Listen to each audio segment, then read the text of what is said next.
Hello, everyone. Thank you so much for being with me today. Um, Sunday, uh, May 12th. And today is Mother's Day. So, for all of you out there who are mothers, happy Mother's Day to you. It's a great blessing. You are the doorway for all of humanity.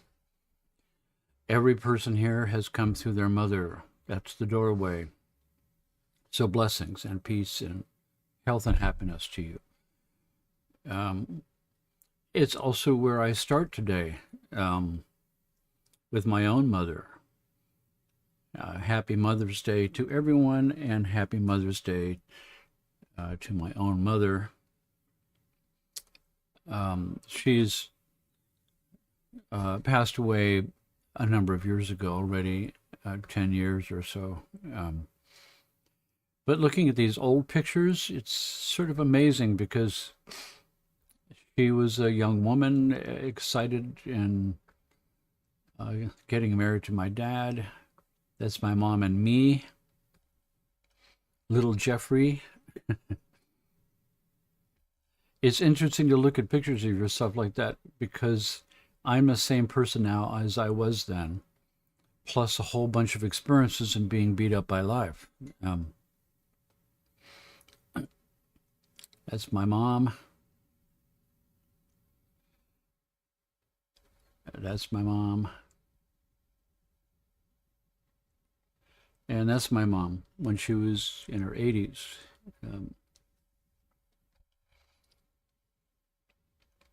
So happy Mother's Day, Mom. Today we're going to be talking about the extraordinary abilities that we all have buried within us. Most of us, if we don't absolutely know that we have non-ordinary powers, then we at least suspect that we do. The world being as it is pretty difficult to tell the reality from the scam. The world seems to be filled with scam artists. And I don't think it's any different than it has always been. It's just now we have social media platforms that everybody can see everybody now. And you're not limited to just the people who happen to pass through your town who you meet personally. The wagon that would pull into town with a snake oil salesman. Those days are still with us. There are flim flam and snake oil salesmen and hackers and all the rest still here in the world. It's actually built into our genes. If you remember from the past, I've discussed in the anatomy and physiology of how the autonomic nervous system is put together, the master control system that tells all systems what to do. There are two basic rules that the whole system is running by. Rule number one is survive at all costs. At all costs. So if you can't figure out how to get a job and you can't figure out how to get money, then you resort to flim-flam and stealing other people's money. Rule number two is do no self-harm and get the most work with the least amount of energy expended. So be as ecological as possible. So one way to get the most work with the least amount of energy expended is to steal that energy from someone else. So there are certain species on Earth who steal. They steal eggs from a nest. Essentially, when it boils right down to it, all life steals life from each other. I have to kill an animal, and I eat that animal. I just stole its life to use for me.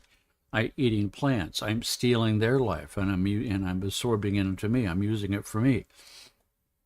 All the work that they did to assemble themselves together into whatever they are as a plant form, freezing up all the nutrients for themselves, I steal that.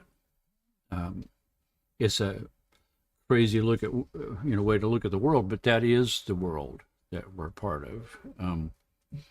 But seeing as from a larger spiritual perspective, there is only one thing in the universe. It's the snake eating its own tail. We feed off of ourselves, essentially, and go back into the master continuum where everything is one. It's the great mystery of life. It's the great mystery of spirituality.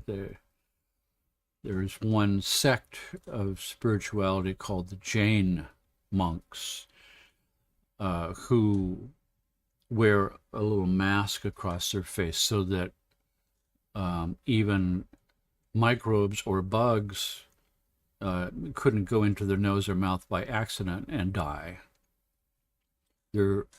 And they only will eat fruit that has already dropped off the tree, things like that. A sect of 100% non-violence. But for the rest of us, there's the 80-20 rule that I've also just discussed before. 80% on a bell curve.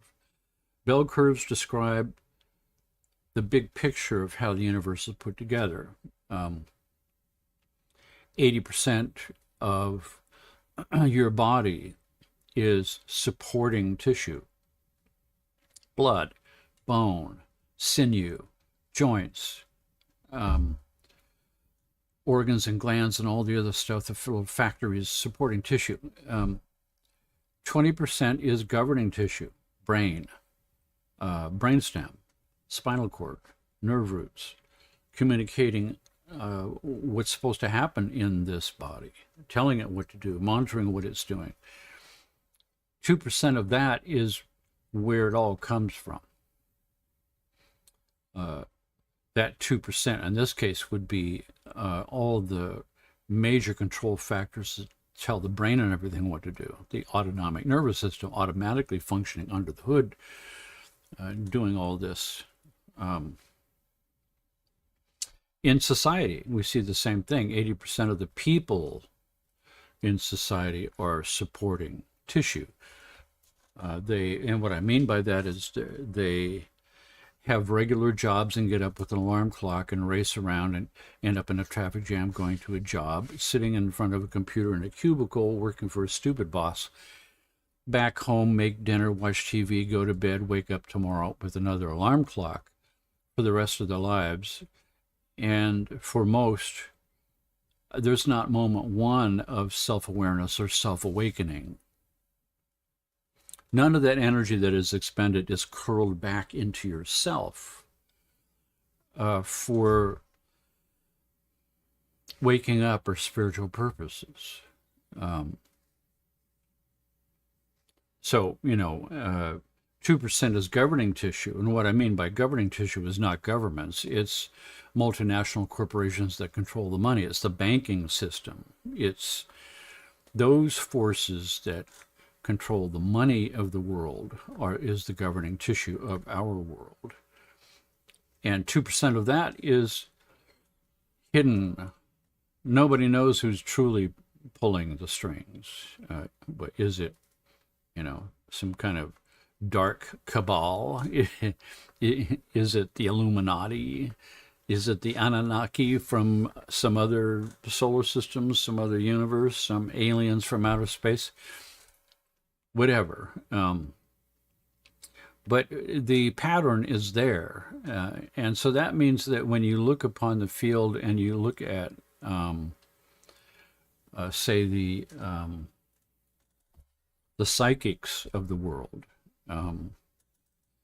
once again, you've got a bunch of people jumping on a bandwagon to make a buck who really don't know what they're doing. It's a flim-flam. It's not real. Therefore, it gives a black eye to those people who do have true and real abilities. It becomes difficult to discern who's what, what's real, what's not real. And we're here to discuss many of these things, but to dig down into what is real. What are the real abilities that is our birthright? You and me and everybody you know has the ability to experience extraordinary states and to exhibit extraordinary abilities that at this point still cannot be explained by regular science.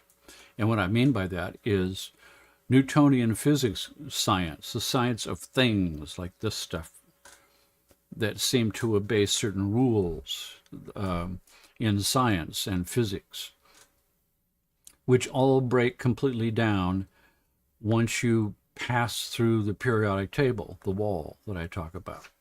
Once you're on the other side of that wall, you're in the quantum world. And now in the quantum world, all kinds of weird stuff happens. The explanations for extraordinary abilities that would look like flim-flam from this side, psychic abilities, precognitive abilities, out-of-the-body experiences, telepathy, telekinesis, seeing ghosts, all of those kind of things have simple explanations on the quantum side and have no explanation on this side. So therefore, the scientific mind on this side poo-poos it and looks at it all as if it's baloney. That's been changing as science delves deeper and deeper into the quantum realm and sees that the basic rules that apply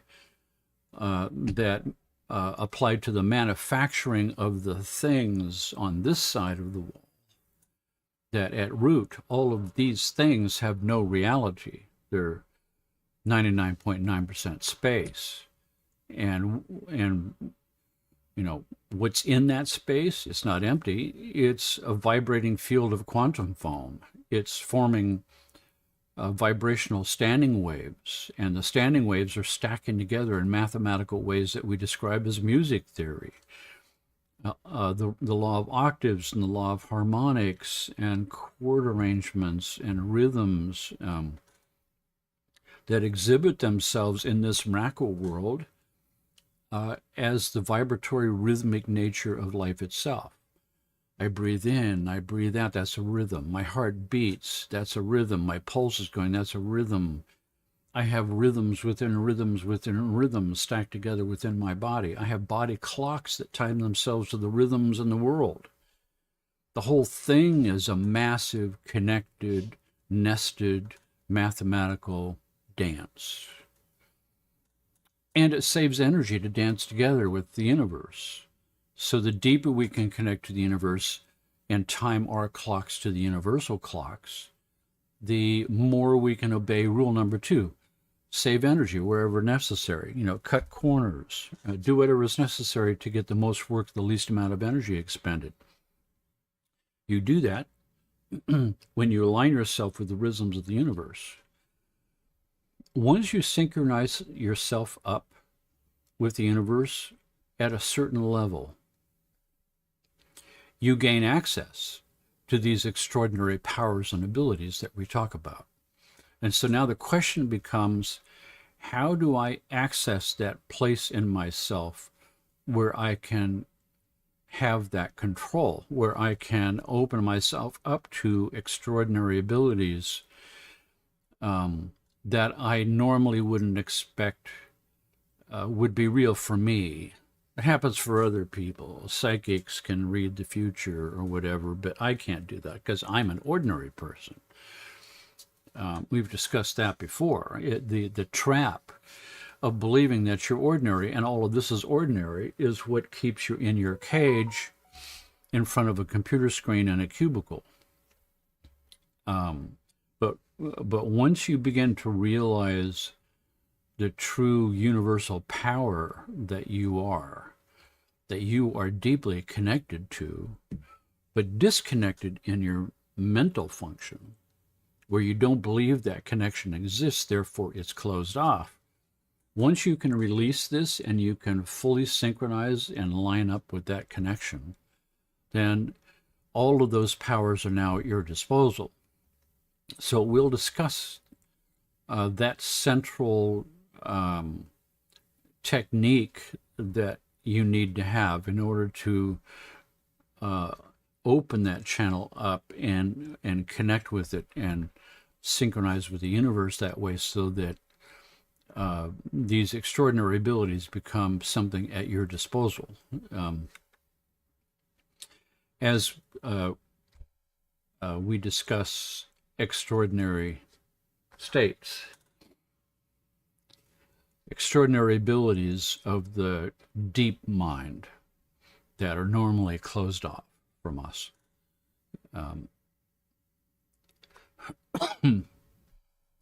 There's a certain type of inspiration that we have access to.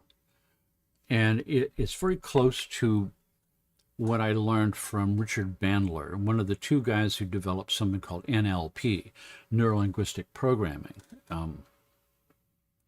It's a technique called reframing. And reframing is just a shift in your consciousness that shifts everything around you. So an example of reframing was a patient of his who had obsessive compulsive disorder, where she went around behind everybody in her family and constantly cleaned. Anything they did, she would clean right afterwards and straighten it up. And it got to a point where when they would walk across the shag carpet, she would come after them with a vacuum cleaner to get all the nap back smoothed out with no footprints that showed in the carpet. She was obsessive about no footprints in the carpet. The carpet is perfect. Somebody walks across the carpet, they mess it up. She has to come by and vacuum all the fibers in the same direction again so they're perfect. His conversation with him centered on how much she loved her family, and got her to start living and pulling up in her emotions how much she loved her family, and how devastating it would be if she lost her family. That if everybody in the family was in a car accident and they all died and got wiped out, then the result of that would be her carpet would be perfect, and she'd never have to run around behind somebody messing it up anymore. And all of a sudden something flipped and switched in her consciousness, and she got it. That the footprints in the carpet were something to be revered and loved. It meant that somebody alive, that the people she loved were alive in her life and leaving tracks of their aliveness. That switched that whole thing around for her. And for the rest of us, it's like the shift in consciousness is the shift from looking upon myself as ordinary into looking upon myself as extraordinary. That I can have these titanic insights and connection with great levels of information on a cosmic nature. That I am Buddha, that the Christ essence is within me, that I have access to exactly the same inspiration and experiences and knowledge and abilities that the great masters had. That I have the possibility of opening myself up and evolving beyond my present form. Sort of the butterfly can be released from my consciousness. I can evolve to a higher form than what I sort of believe myself to be. That if I believe I'm ordinary, then I live an ordinary life, because that's what I'm expecting it to be, and that's what it turns into. Once I recognize that I am extraordinary and that I'm a unique event in the whole universe, that no one in all of history has ever been me, and no one in all of history from now on will have what I have, be who I am, a unique event in the universe. And from the standpoint of Einstein's laws of E equals mc squared, and just the second law of thermodynamics, which states energy can neither be created nor destroyed. And since the whole universe is energy, E equals m, that all of these things we see are the most condensed form of energy, and consciousness itself would be the most refined form of matter, but it's all one thing. So if energy / matter can neither be created nor destroyed, it means that there is an eternal, never-ending presence that has no beginning and no end. And what is here is here. What is here is all that's here, and all has ever been here, and all that ever will be here. And that all that happens with the things in the world, they pass from one form to another form, but the energy-matter relationship remains. Nothing is created nor destroyed. So it means at the bottom of that, I have access to everything that I might appear to be ordinary, but I know that that is filled with fantasy. It's only my belief systems that tell me that.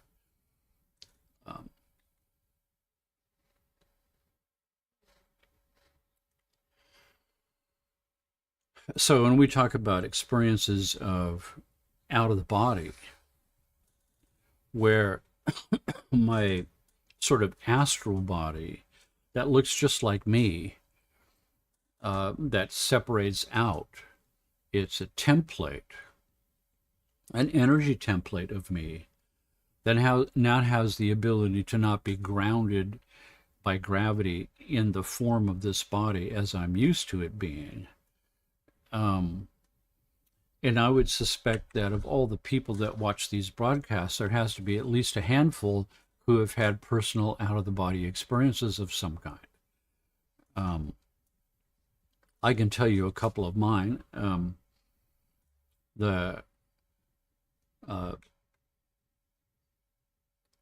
a matter of fact, this is one of the things that happens in dreams a lot.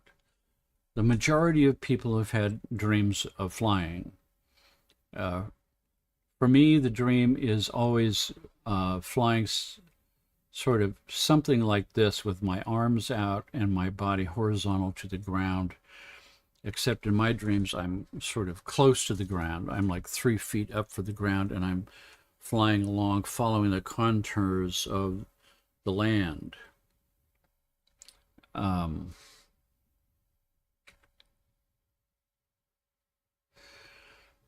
But this idea of a real out-of-the-body experience where you are floating near the ceiling and looking down and seeing your body, and so when I was first moved to California in 1988, I sold my practice in Virginia. I had been there for 8 years. I was a very successful young doctor. I sold my house, I sold my practice, and drove to California to set up a clinic and a research center, all based around the scientific use of sound for healing and for waking up. So that's what I've been doing with the rest of my life since 1988. When I arrived, I had a whole bunch of money, and I used, and so I had enough money to make a big splash, to rent a really large multi-room suite in a big center called the Center for Total Health. And the Center for Total Health was in Solana Beach, San Diego.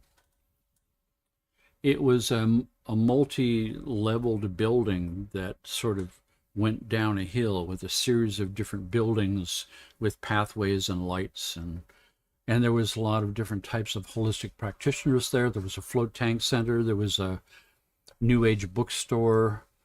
There was massage therapists and a chiropractor and a physical therapist and that kind of thing. And there was me with the Brainwaves Research Center. It was also a brain spa. And in those days, in the late 80s, was the era of brain hacking devices, conscious expansion using science, light and sound machines, flickering lights that had psychedelic things, and brain entrainment, and music with brain entrainment, and all kinds of different devices that I put in my brain spa. I gathered every single one that was in the news, put them all in some sort of psychedelic Disneyland for the mind, and made press releases and had a big open house and did a whole bunch of things and got pretty famous because of that. The place was jam full. That's where I met all these luminary people like Louise Hay and Tony Robbins and that kind of caliber of people who would come through to sniff around and find out, who is this guy? What's he up to? In the context of that, I was approached by some big organizations. I was approached by a big organization in New York that perhaps this sound healing thing that I had developed, the biotuning idea, which was able to find a certain frequency that would balance your nervous system for healing, and then spin from that octaves that would be brain entrainment frequencies that were very, very precisely tuned to your body.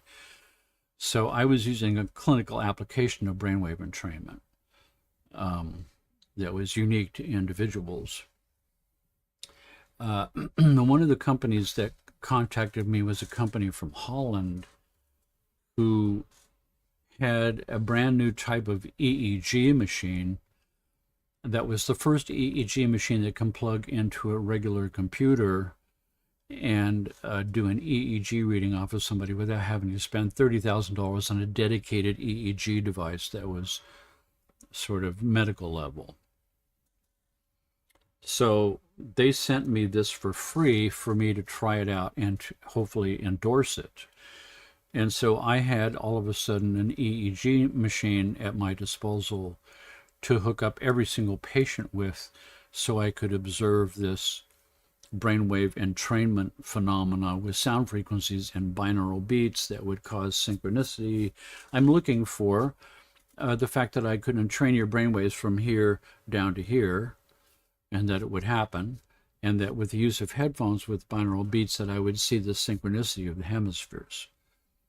The original work of that was published in a Scientific American in 1973 by a scientist named Gerald Oster. He's the one who invented binaural beats.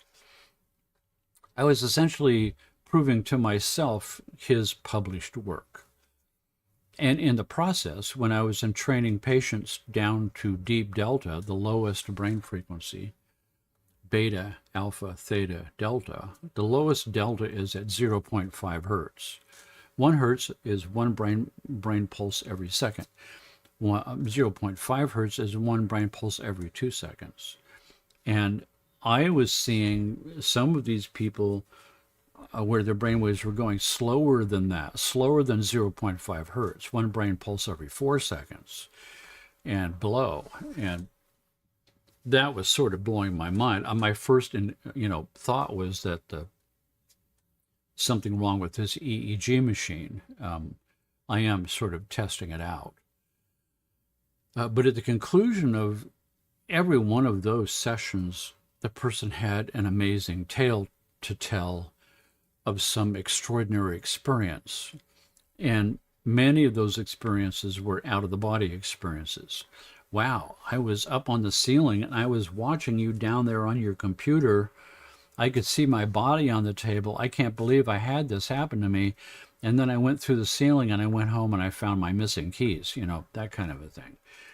There was quite a number of people who had out-of-the-body experiences that exhibited this slower than delta brain activity as a part of that.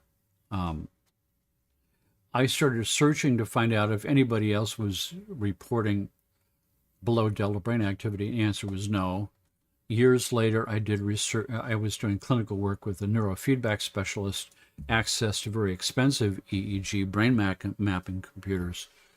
I asked her if she'd ever seen below delta activity, and she said no, but the machines don't show below 1 hertz. So all of a sudden I realized the reason I could discover is because I had a new EEG machine with no blinders on.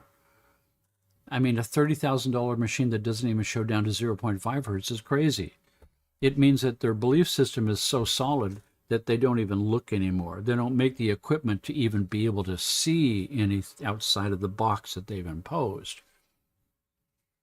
And that's a lesson for all of us, because that is the metaphor for the belief system that I'm ordinary. That's my box.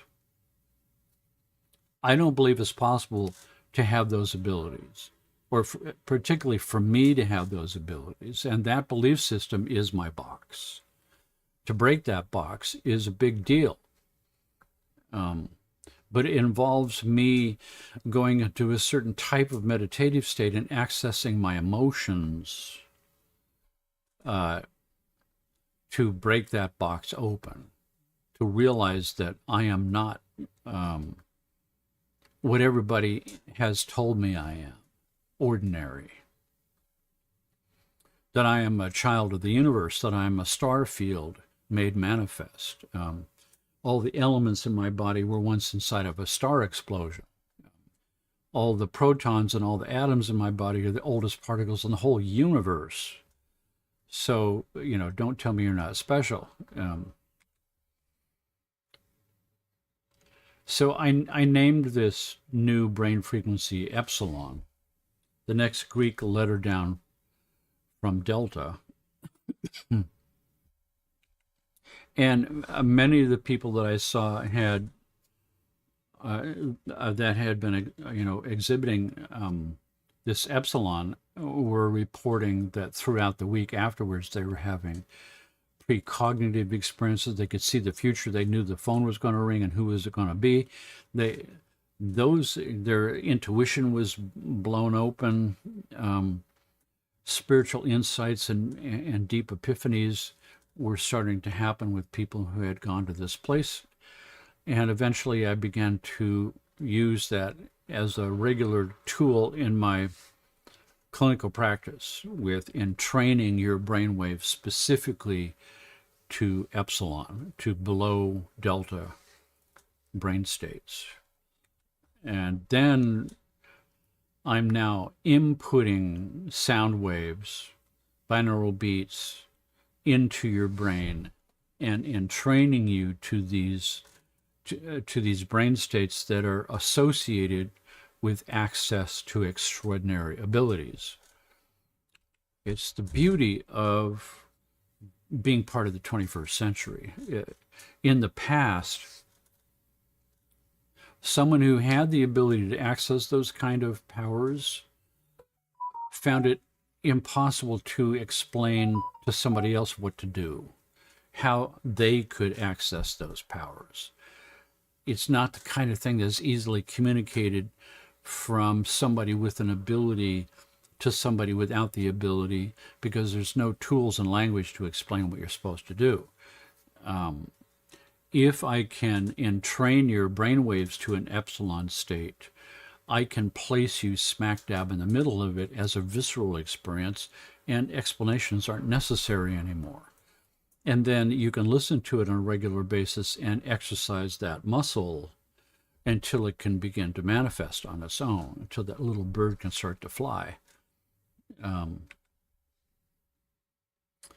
The promise of brainwave entrainment to various states of consciousness can access them directly. No explanation necessary. And in this case, epsilon was the one for unlocking these extraordinary abilities. The ability to feel, and in some cases even see, the energy fields when you're doing energy work.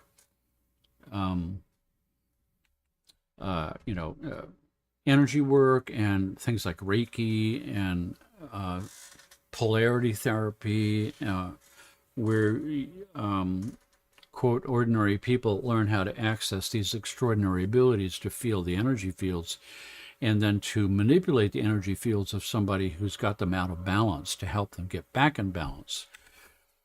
You used to be the stuff of great masters, qigong masters in temples, and you would have to, become a monk in order to learn that.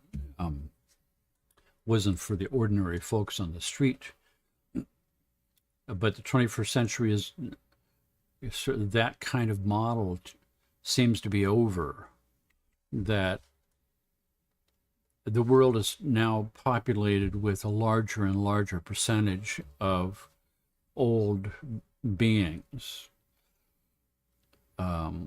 who just need to shift their mindset to wake themselves back up again to the talents and abilities that they were born with, because they work for it in past lifetimes and have forgotten it and need to wake up to the fact that you have these powers.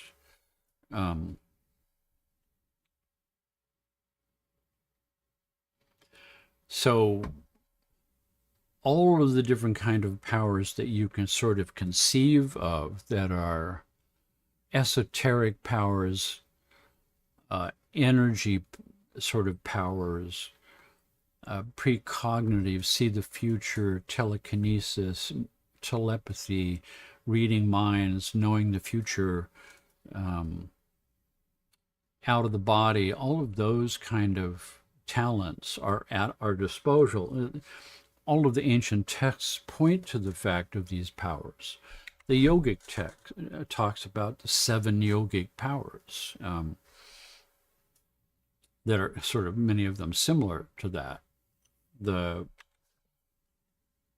sort of common ones in the present world, precognitive ability to know the future about, or to know what's to happen, or to look into the far future like Nostradamus.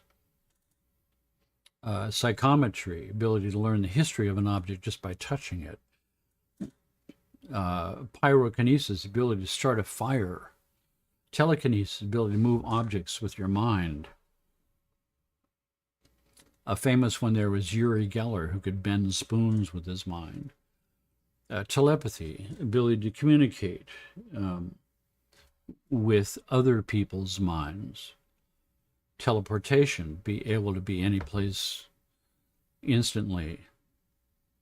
Astral projection, ability to move the consciousness separately from the physical body, like an out-of-the-body experience. Clairvoyance, ability to be aware of events that are occurring beyond the immediate area.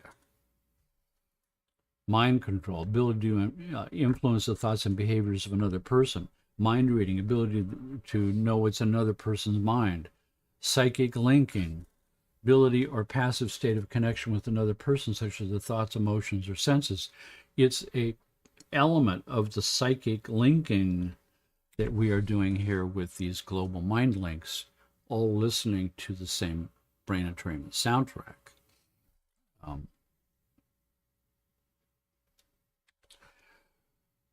Famous people who had many of these abilities all rolled into one. The most famous was probably,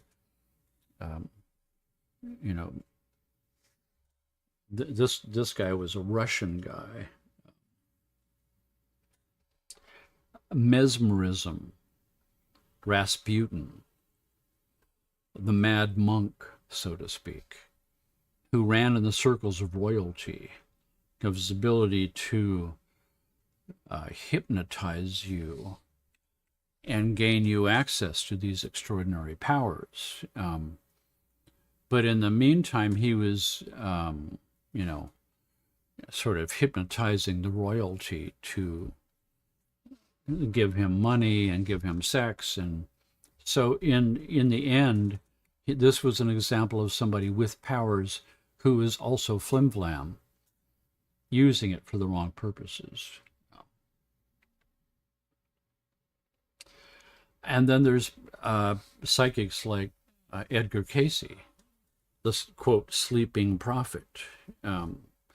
So he would sort of sit on his couch and or lay on his couch and look like he was going to sleep, but then he would start talking and he would make predictions and read the future and give whole treatises on esoteric anatomy and cosmic, mathematics and reams, books and books. They built a whole library of all the things that he channeled laying on his couch.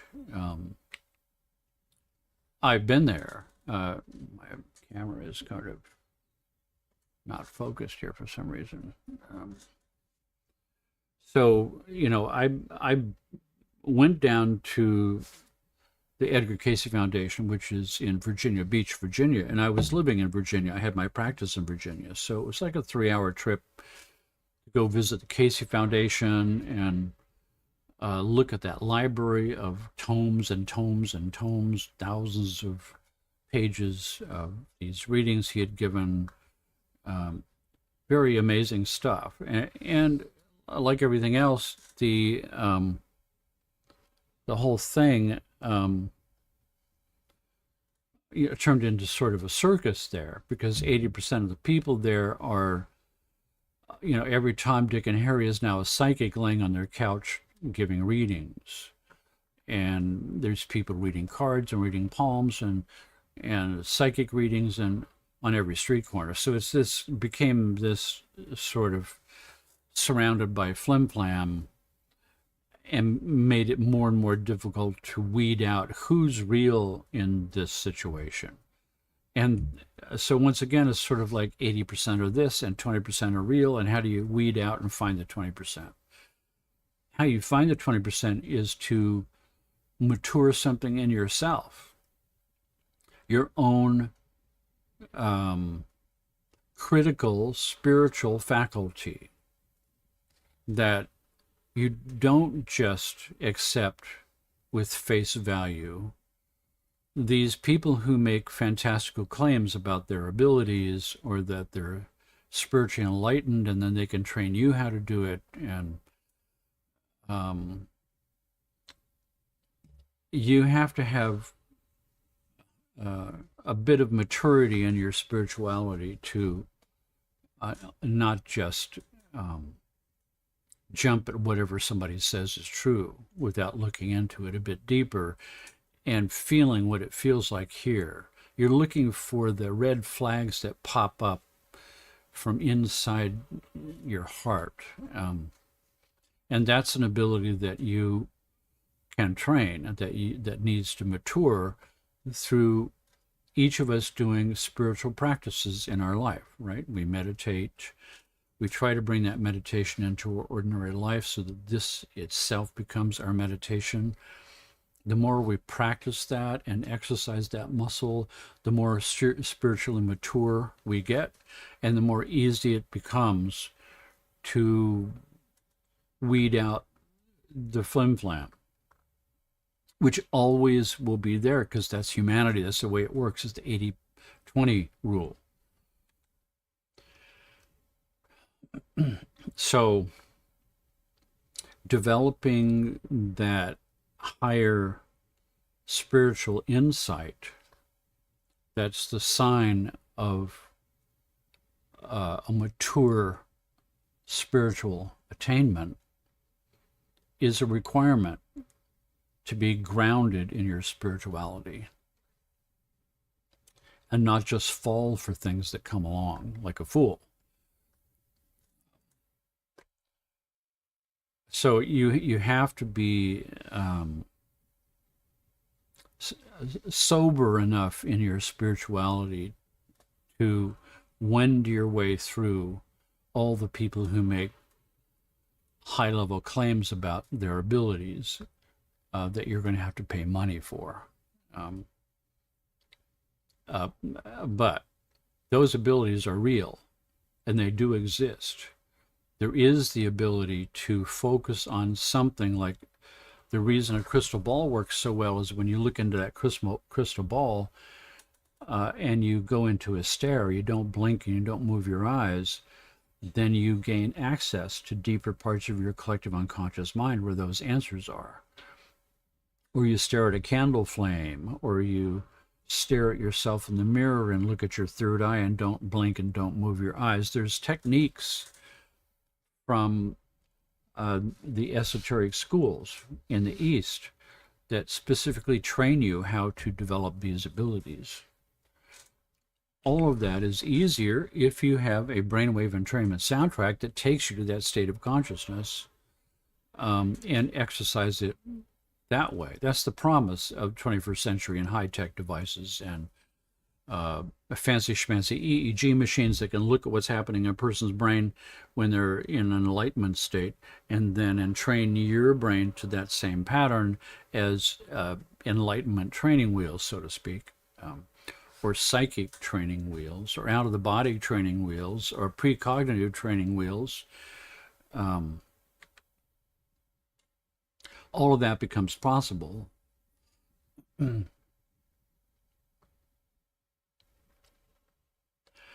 But being mindful of the flim-flam,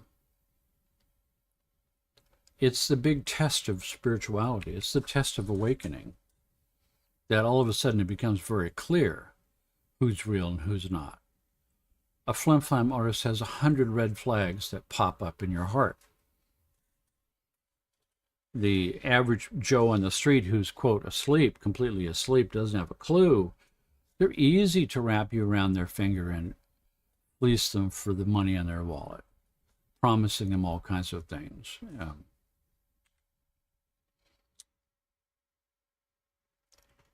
But all of these techniques are powerful. Jung had a wonderful time talking about the tarot, that the imagery of each one of these cards communicates something directly to the unconscious mind because it's got no words. It's just images. And many of these images have sort of deep allegorical, metaphorical connections at the unconscious mind, because that is the language of the unconscious mind, is dream imagery, allegorical, metaphorical pictures. So to create those pictures on a set of cards and, quote, reading those cards is opening you up to what do you see in this card and what does it mean in the present situation of where that card is in the spread. That's the real sort of use of this.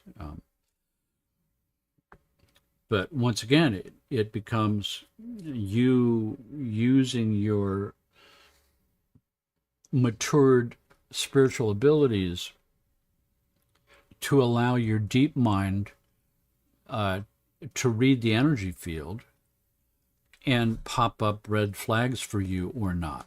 It's not a function you can do up here. It's a function you do down here. This part is reading 1,000 levels of minutiae in a person's face, in their body language, in their tone of voice. Once you get that spiritual muscle developed, then it becomes easy to see through people who are not authentic, not real.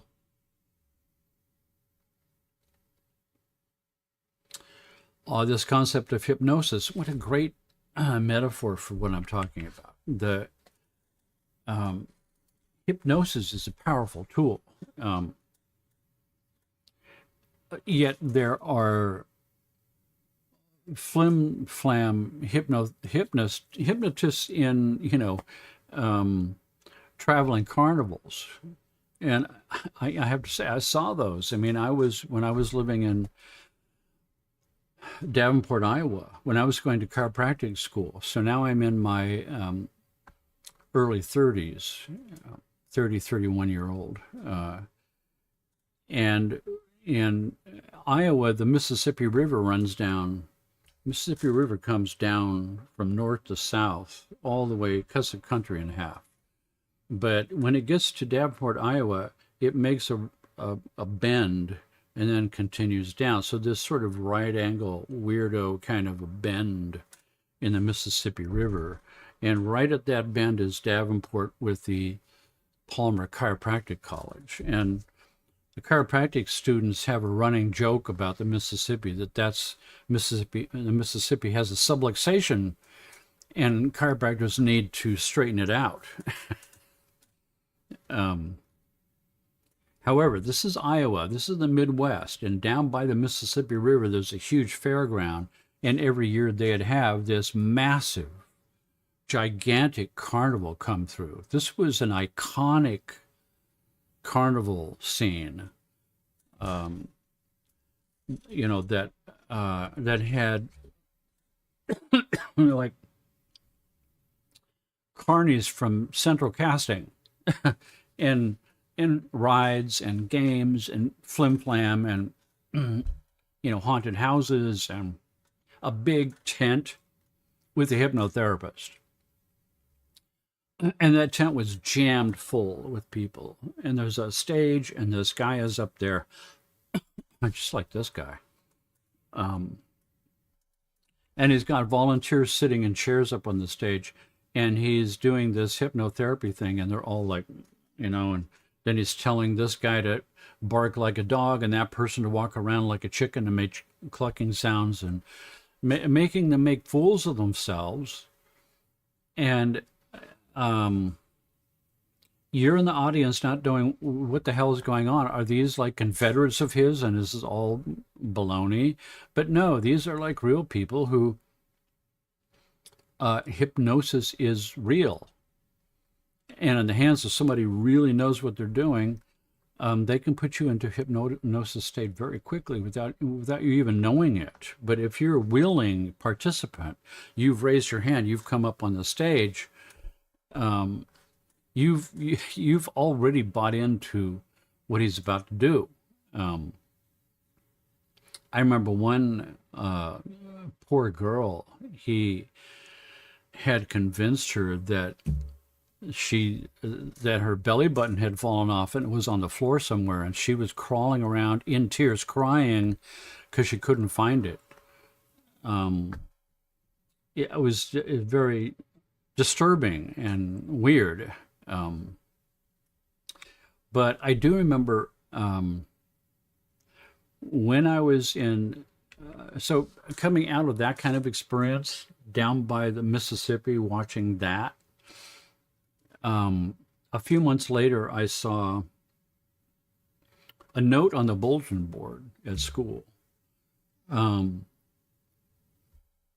Improve your grades, pass your tests, make studying easier with hypnosis. And free. Call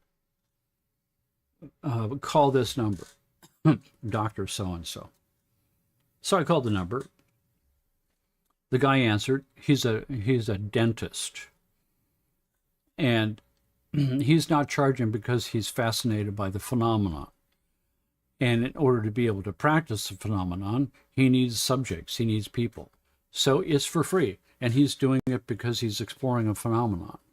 And so with that, I thought, okay, I'll bite. I mean, you know, what could go wrong? I'm going to bark like a dog, or my grades will get better. So I go, I find myself there with another handful of people. And he does some rudimentary stuff where, like, I already knew this from my esoteric studies in the past. One of them is called the sensing exercise. So he'll have you sit there, close your eyes, get comfortable in a big chair, and imagine and place your attention on your right big toe, and then on your right big toenail, and then on your little toe on the other foot, and then your left knee and your right elbow and your little finger on your right hand. And after a few minutes, you're just gone. You're gone. And he would have us open our eyes and say, you're still hypnotized. I want you to open your eyes and look at the person next to you. And what you'll notice is their body is semi-transparent. You could sort of see through it. And sure enough, you're looking, part of your brain is there, not believing what you're seeing, but you're seeing it anyhow. So it's a very weird, mysterious, crazy, you don't know what the hell is going on. For me, the weirdest part was we were going every week, and after about 6 weeks or so, it was getting deeper and deeper stuff. And finally, he did this one session where he had everybody hypnotized in their chair, and everybody opened their eyes but still remain hypnotized. He chose one person out of the group, and he had a deck of cards, and he peeled off a dozen cards off the top, shuffled them around, laid them on a TV tray in front of this guy, laid them out so you could see them. And he said, I want you to look at all these cards, and now I'm going to turn those cards over, and one of the cards is not from that deck. It's got a different design on the back, so it's easy to see. And so I want you to turn that card over. It's to the guy. It says, turn the card over that's got the different back. He turns it over. It's like King of Spades. Put it back. He shovels them all around. He says, now I want you to pick that card up again. It's pretty easy to see. And the guy picks it up. There it is, King of Spades. Puts it back down, shuffles them all around again. He says, pick up the card with the weird back. And sure enough, there it is. And of course, all the cards are from the same deck. There is no card there with a different back. Somehow, because that guy believes that one of them has got a different back associated with the King of Spades, no matter where that King of Spades goes, he's somehow psychically connected to that card. No matter how much that he would shuffle those cards around, this guy could pick out the King of Spades every single time. So it was like, I'm sitting there going, what the heck? Because when he turned that card over, King of Spades, and put it back, I'm looking at it and saying, well, that doesn't have a different back.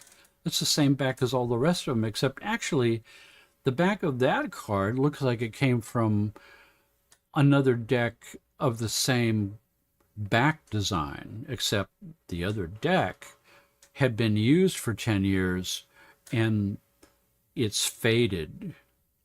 That the design on that card is like 5 shades lighter than all the other ones. And so every time he would shuffle this around, and I knew which card it was too, and then he would pick that same card and turn it over, and my mind would get blown. And so every time he's shuffling this around, I'm looking for the one that's 5 shades lighter, and I could pick it out every time, just like this guy could. So it's like, I don't know what the hell is going on, but I begin to suspect why this dentist is doing this for free, because this kind of stuff that's happening, he didn't have a clue what was going on, but it was blowing his mind. And he was kind of sort of taking it, how far can this go? Let's explore this weird phenomenon that none of us know exactly what's happening, but it's a mind blower. So I had my personal experiences with this kind of amazing ability, you know, and completely unexplainable to me. This one here is Uri Geller, who could bend spoons with his mind. So he'd hold this spoon, and right before your eyes, this thing would start bending up. He made quite a name for himself, wrote a whole bunch of books, and ended up on endless television shows doing his, you know, mind-bending of spoons thing. Then there was this guy, the great Randy, who is also a magician, and he set himself up as the sort of the universal skeptic to prove that that nobody has these powers. These powers don't really exist. It's all flim-flam magic tricks. That's what he was there to prove. So the great Randy would come and debunk these various psychics on television shows and embarrass the hell out of them because he would prove that what they're doing is flim-flam. He had a running thing of challenging anyone who said that they had certain powers to come and test those powers out under sort of scientific scrutiny. And his most famous one was taking on Uri Geller with his spoon bending. And before Uri Geller comes out, the great Randy does a demonstration of how he can bend spoons as a magician. So he takes a spoon and he holds that spoon up and he does this kind of thing, and the spoon starts to bend, and then he shows how that trick is done.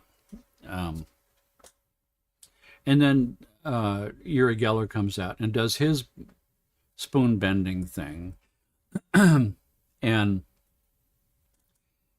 even though the great Randy can't catch him in the trick, since he's already showed you how the trick works, then that's his proof that Uri Geller was a fake. I remember seeing that and thinking to myself, wait a second, you're not proving anything. I mean, you're proving that a possible real ability to psychically bend a spoon could be reproduced as a magic trick that looks like you're bending a spoon, but that doesn't prove that actually bending a spoon doesn't work just because they look the same. I mean, for instance, you could tie a person to a chair, and you could pull out a gun and shoot them 3 times in the chest, and blood comes out and the chair falls back and that person is dead. Doctor comes out, yep, they're dead. But the great Randy can come and say, oh, that's fake. I'm going to wire you up with some Hollywood blood explosions and tie you to a chair and bring out a fake gun with blanks and shoot it 3 times while these things pop their blood and the chair falls back. That looks like you just got shot and it looks like you're dead because you're pretending, but that doesn't prove that the original person who got shot with the real gun is not actually dead. So in my book, The Great Randy was full of crap, at least in that instance. And with most, 80% of the people he tested were flim-flam, and so he was doing good works there. But he was throwing the baby out with the bathwater. When he came up with a possible real thing, he could figure out how to do a magic trick that looked exactly like that thing and then think that the real thing didn't exist because he could make a trick about it. So it is possible to take the whole thing sort of too far and prove yourself to be a fool.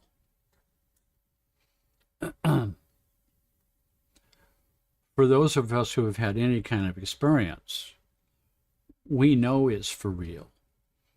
We know that the mind is bridging 2 places.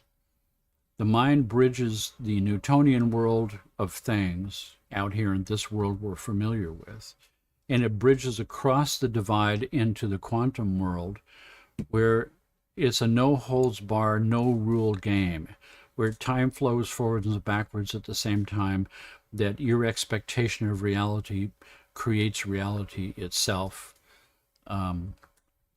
The universe is a potential to be something, but not until consciousness comes to witness what happens.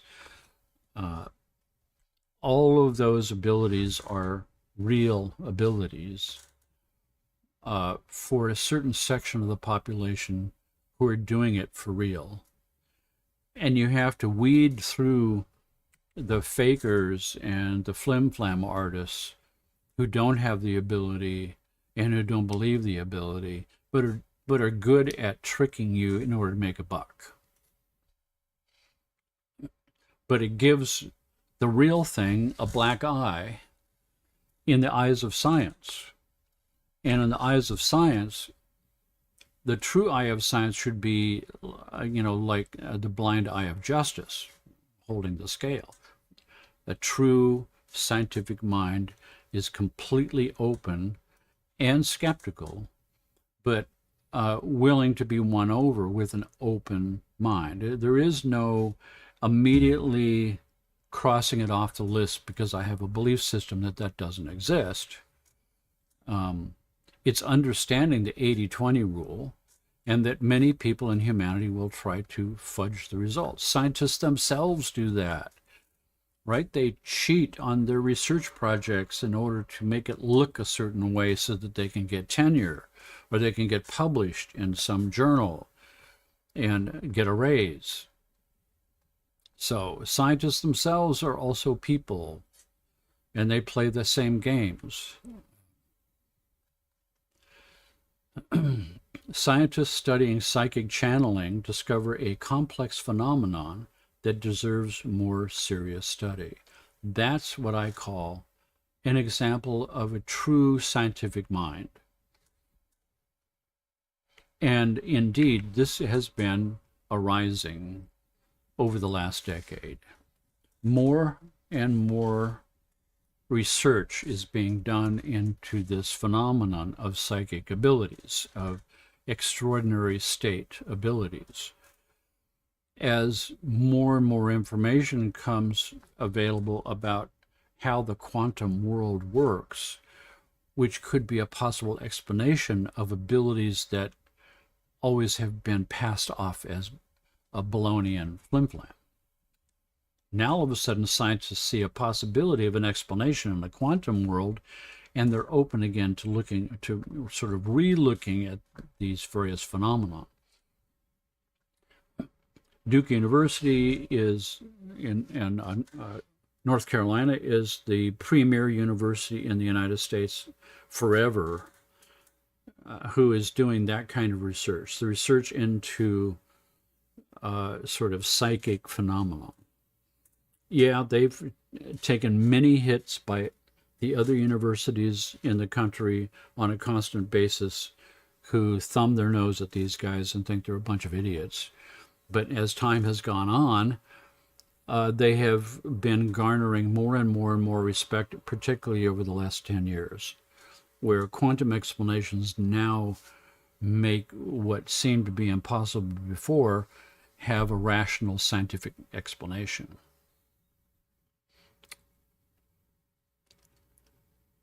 Laboratory studies and parapsychology. Scientific studies have been carried out in the field of parapsychology in many fields such as Duke University. This article will take a look at parapsychology experiments and studies. So Duke is the place to go. One of the things that Duke particularly spent a lot of time with was something called the Zener card test. So the Zener cards are these 5 basic cards here with big, clear, easy to see symbols: star, cross, square, circle, wavy lines. That's the basic set. And they set up these scientific experiments on precognitive ability, your ability to successfully predict which card is going to come up from a shuffle of these cards. So this guy's going to shuffle these cards. One card's going to pop up undercover where you can't see it, and you're going to try to use your psychic ability to tell what card this guy's got down here. Now, everybody expects that you can get a certain number right just from chance. And there's statistics that govern that. So everybody knows you're going to get a certain number right.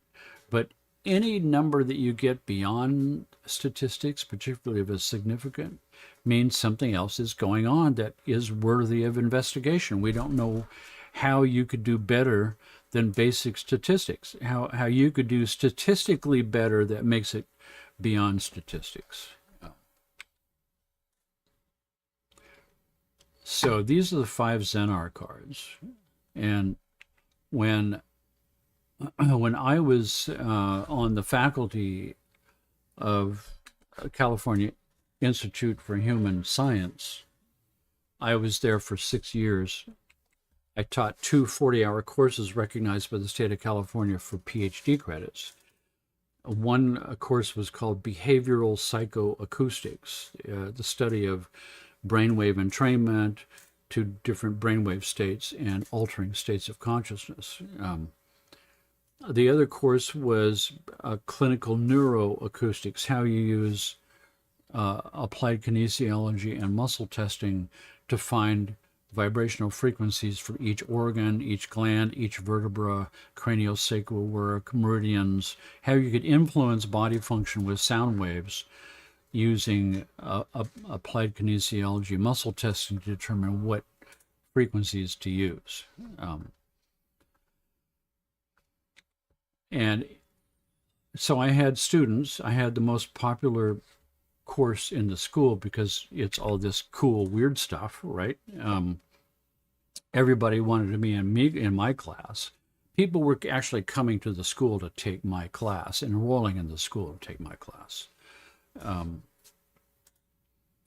we had unbelievable amounts of fun together, me and these groups of people exploring all the crazy things about entrainment and sound and bowls and gongs and chanting.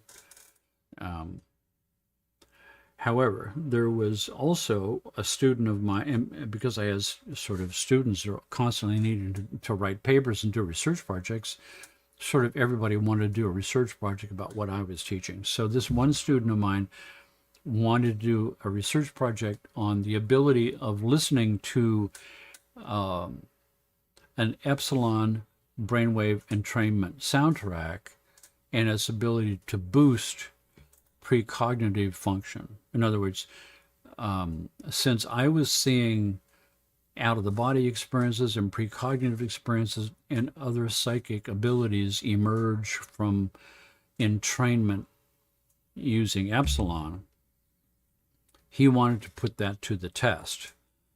And so the test was 3 different groups of volunteers. Group A was a group of people that believed they had psychic ability because they've had some experiences in the past. Group B didn't believe they had psychic abilities but weren't necessarily against the idea. Group C was the control group. All of these people, as a baseline, did the Zener card test. And the problem with doing the Zener card test is that no human being can do a truly random shuffle. So Duke created a computer program that did a true randomized shuffle. And so when you looked at the computer screen, you saw these 5 cards just like this. There was a little icon up in the top to start the shuffle. You click the icon, the computer does a shuffle, and it will continue shuffling until you choose one of these cards, which is the one you think will be on top the shuffle when it stops. So I start the shuffle. I psychically attune myself to predict which of these cards is going to come up. I click this card, the shuffle stops and displays which card actually came up and compares those two and scores it and memorizes that. And I do 100 repeats of that process. And then it scores at the end, shows a bell curve, how many you should have gotten right just from chance, and how many you did get right. And that's your sort of psychic score. I would say that, and so a certain percentage of these 3 groups, a certain percentage would have a bit higher score than chance, so that they had some kind of psychic ability. Other people, which sort of regular people, just fell straight into the bell curve. 80% of the people were normal, 20% showed some kind of something a little bit above. That could be a question. So the student of mine put all the people in Group A and Group B through this test, 100 trials of the test, got a baseline score. And then all of them listened to this 17-minute soundtrack that the student and I created together, which was NASA Space Sounds, a soundtrack that I had previously done for another party, which was translating primary elements like triangle, circle, and square into sound. So, for instance, the circle, I took the value of pi, which is the relationship between the radius of a circle and its circumference. The formula is pi r squared, and pi r squared equals 3.1416. So 3.1416 is the value of pi. I took that number and I raised it by octaves until it was a sound. And that sound was the tone of the soundtrack that I made that had epsilon brain entrainment frequencies buried into it. So it's the value of pi with epsilon brain entrainment binaural beats built into it and NASA Space Sounds. It's really probably one of the strangest soundtracks I ever made. But all the group A and B listened to that for 17 minutes, and right afterwards they came right back to the computer program and took this test all over again, another 100 trials. And my student comes to me with the results, and the results are group A, who believed they had psychic ability, had their ability to correctly predict which card is going to come up, boosted by 373%. So far in the stratosphere beyond any statistics that now there was absolutely no question that something bizarre is going on. Group B, who didn't believe they had psychic ability, did so impossibly bad, minus 200% bad, that statistically it's impossible to do that bad unless you know which card is going to come up and do not choose it on purpose. Group C, no change. That's a control group. And so the student and I are like sitting around like, what the hell does this even mean? It's like, actually we started thinking, we're not boosting psychic ability at all. We're boosting belief systems. The group that believed they had psychic ability, it was boosted, and the group that didn't believe they had it was crushed. The power of reaching a certain brain state where you can access these abilities has your belief system, whether you have those abilities or not, either open that door or close that door. It really pointed out the huge power that we have in how we frame the world. What's the picture frame we look through at the world and at ourselves? And in that picture frame, I'm an ordinary person. Therefore, that's what happens. That door closes for me. I close that door at a deep part in myself. So opening that door in myself makes all of this stuff sort of possible, and this testing that we did proved it more than anything else I've ever seen. And I've just produced this. This has always been hidden. I've never really put this out in the world. It's been something that I would talk about in conferences and play a sample. I'm going to play a sample of this today. But I finally produced this on the market, and its release date is today.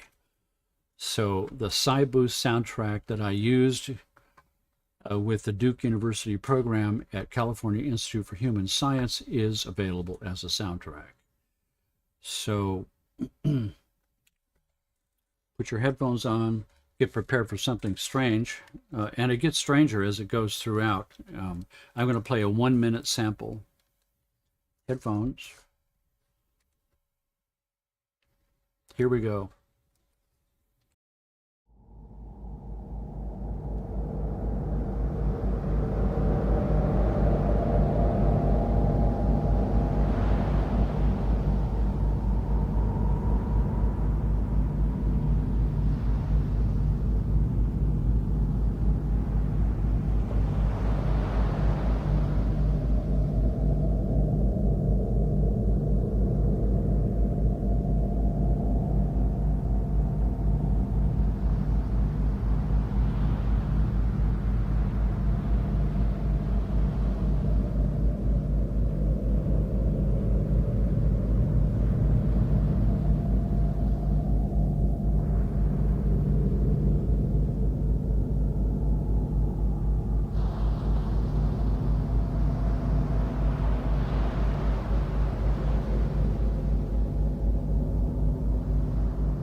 Strange, eh?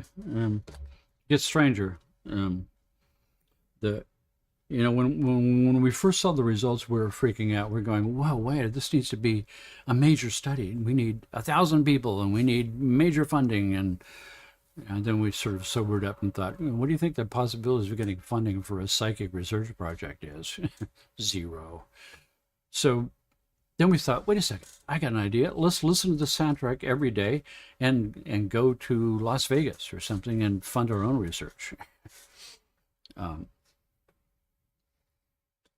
I got interested. I was thinking, wait a second, those responses, I need to try this myself and see what happens to me. So I did the Zenar test, the computer Zenar test, came up with a score above average. Nothing monstrously special. And then I listened to the soundtrack, and then I did it again. And when I did the first baseline test, and I'm trying to reach out with my mind to see if I can do some psychic thing to figure out what card it's going to be. I choose a card wrong, choose a card wrong, choose a card wrong, choose a card right. Hey, I'm psychic, but I know in my heart that that was just, chance. Wrong, wrong, wrong, right, wrong, wrong. All of a sudden, goosebumps. Something shifted, and I got this goosebump thing because I knew exactly which card was going to come up. I didn't know how I knew. I didn't even know if I believed this, but I definitely felt something. And when I chose that card, and that's the one that came up, that was like a eureka mind blower for me. Now I want to see if that was a fluke. So it's wrong, wrong, wrong, right, wrong, right, wrong, wrong, goosebumps. And it's the right card every single time.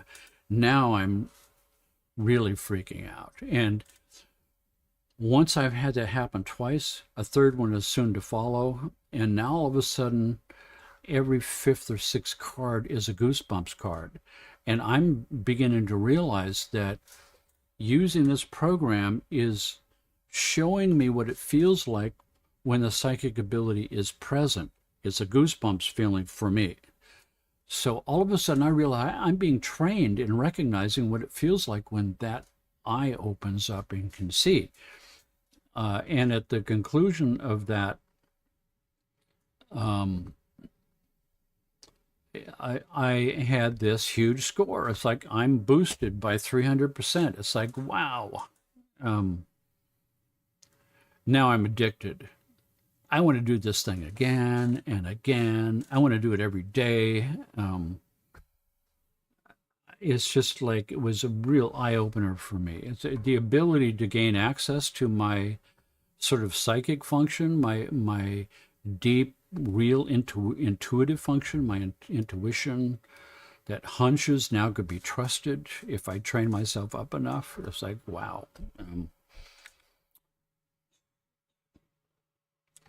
As a scientist, I didn't believe in psychic powers. Then I experienced something that changed my life. And that's what happened to me. Except I was a believer anyway, but not in a believer that I personally had all these abilities. This is pretty much what's been happening in scientific circles in the last 10 years. Apparently, so this is about one of the stories. Apparently, Janet began spontaneously speaking South American tribal languages after participating in a holotrophic breathwork session. Spontaneously speaking South American tribal languages?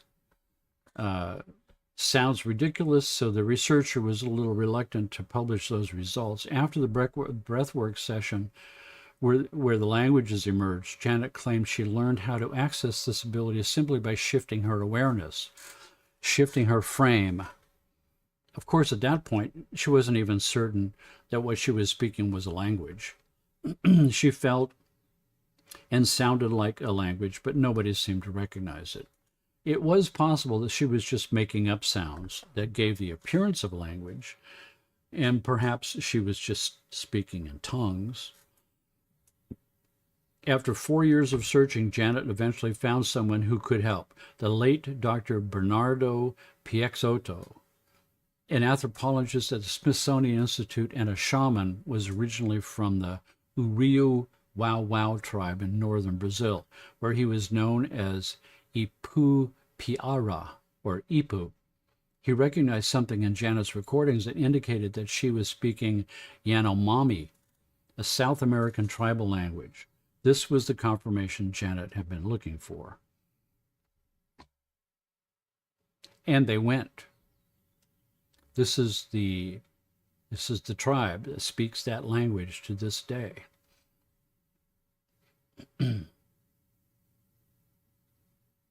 Whatever you think it's all about, you're probably wrong.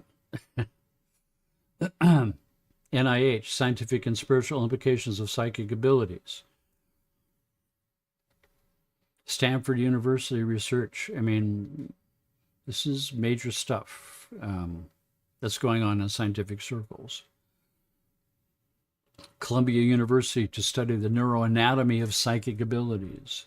An ever-growing body of evidence that psychic abilities like telepathy, psychokinesis, astral projection, and channeling are not only real, they're quite common.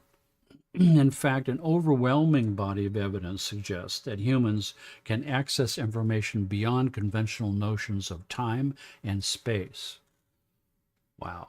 That begs the question, can psi abilities be mapped to the structure of the brain? The answer is absolutely 100% yes. They've done these studies. Where does the brain waves go when psychic ability happens? I know it goes in epsilon. A certain amount happens in gamma, hypergamma, lambda. A certain amount is associated with the default mode network function. But I've explored all of those, and by far the one that accesses it the most is epsilon. American Psychological Association, Mysterious Minds, the Neurobiology of Psychics, Mediums, and Other Extraordinary People. The U.S. military believes people have a sixth sense. 2014, the Office of Naval Research embarked on a 4-year, $3.85 million research program to explore the phenomenon it calls premonition and intuition, or spidey sense, for sailors and Marines.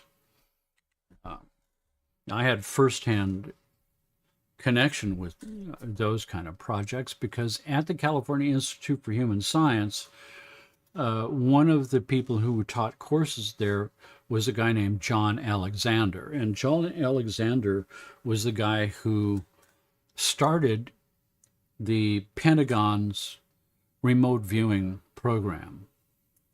That was the guy. I knew this guy and his wife. We hung out together. I picked his brain. Meet the former Pentagon scientist who says psychics can help American spies. ESP Wars, East and West, an account of the military use of psychic espionage, as narrated by the key Russian and American players. Here's the guy, John Alexander. Not only did he head up the remote viewing psychic espionage program, where they trained people up in these abilities, and they sent them off in their astral bodies over to Russia to spy on Russian activities and secret documents. And it's like, are you kidding me? This is for real? This was for real. He's also the guy who developed non-lethal weapons. He's the person behind, you know, that sticky foam you spray on people, and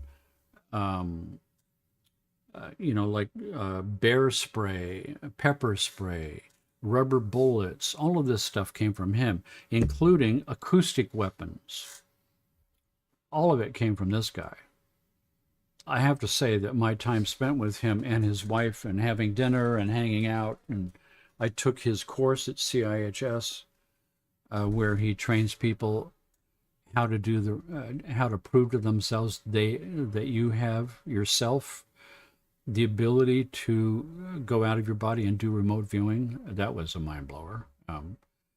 This is probably the most spooky guy I ever met. I hung out with him because I was fascinated and was having my mind blown, but I was not comfortable around this guy. The whole time I was with this guy, all my red flags are flashing. But it was like a sort of a moth to a flame thing with me. I'm just immensely interested that I knew this guy and I wanted to pick his brain. On the right, in part A, is Pat Price's drawing of his psychic impressions of a gantry crane at the secret Soviet research and development site, showing a remarkable similarity to a later CIA drawing based on satellite photography shown on the left. So he definitely had picked something up. Such tracings were made by the CIA to conceal the accuracy of detail of satellite photography at the time. On the left is a sketch produced by physicist Russell Targ when he spontaneously took the role of remote viewer in the absence of psychic Pat Price. On the right is a photograph showing the target, which was an airport on an island off San Andreas, Colombia. Targ correctly saw that there was an ocean at the end of the runway.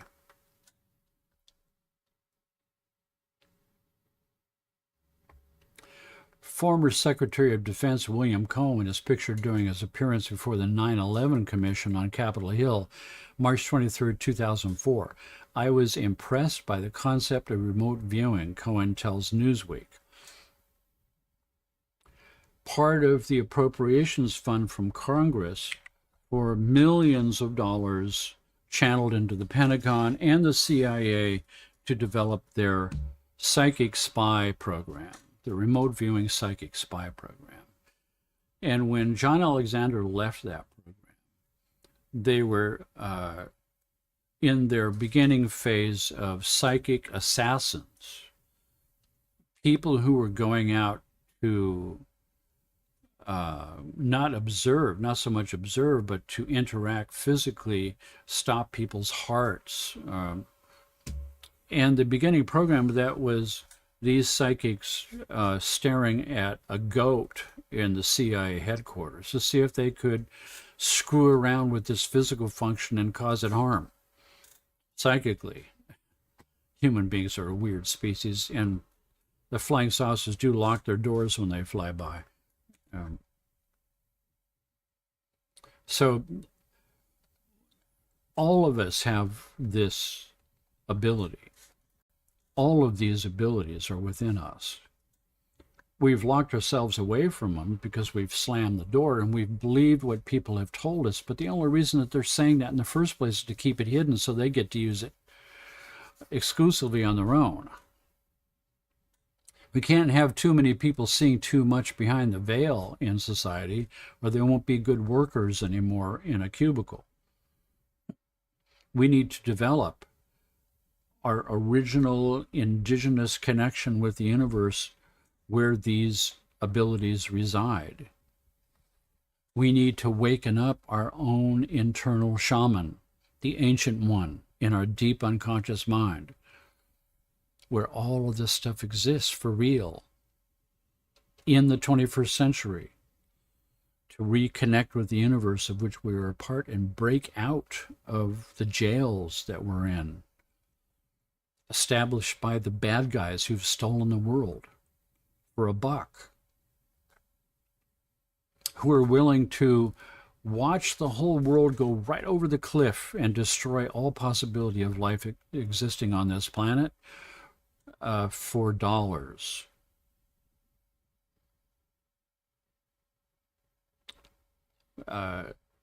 It's our birthright. We have it. We can develop it. Some people are going to be more talented than others. Some people are going to have to work harder at it than others.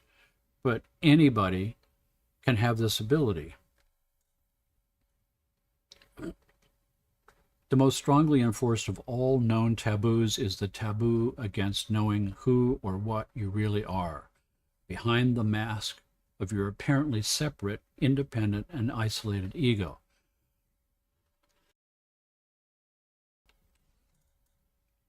One of my favorite philosophers, Alan Watts, promoting a sense of connectedness among individuals by scientifically demonstrating the existence of a planetary consciousness. The subjective experience of feeling consciously connected with others and our environment to that which is larger than ourselves has been found to promote physical and mental health or well-being. Various ways of evaluating this sense of connectedness have been studied under controlled scientific conditions. Through these studies, more has been learned about the effect of connectedness, ways of facilitating a sense of connection, and how to approach some objective understanding of its physical basis and human value. Eventually, we do share an interconnected rapport with others and with natures. However, we may have formed the contrary habit of disassociating and repressing a sense of connectedness for reasons strategic to our individual survival. Nevertheless, individual and global health could be what we are doing here. In a nutshell, that's what we are doing here. Promoting a sense of connectedness at an under-the-hood level where we align our brainwaves exactly and precisely together to brain states associated with hyperconnectedness and reawakening the deep part of ourselves that belongs in the universe. That is, we are children growing out of the universe. We're connected. We have scientific ways of breaking the disconnection that separates us from that and opening that door. And opening that door among each other where we become sort of one mind and a collective mind. Now we've got the power to break that door down and open our connection to the universe at large and influence the functioning of the universe itself. That's why we're here. That's what the global mind link idea is all about. And with that said, here's our headphones, and we're going to do it right now.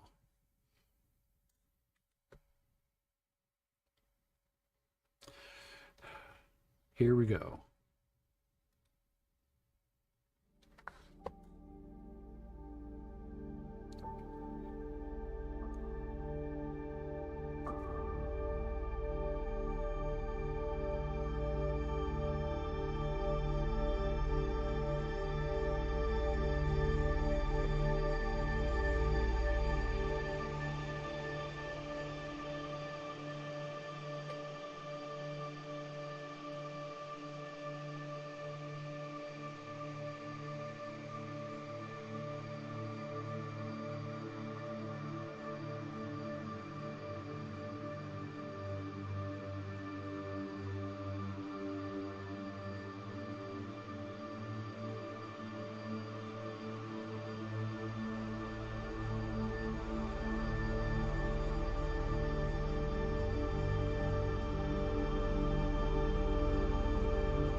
Thank you all for being here. I'll see you next week. I'm going to leave the chat up for just a little while, not as long as usual. I think we're going to be switching over to Discord instead of keeping it on this channel. Because we can still have that conversation there. I will join you there and monitor that. Thank you all very much, and I'll see you next week. Let's see.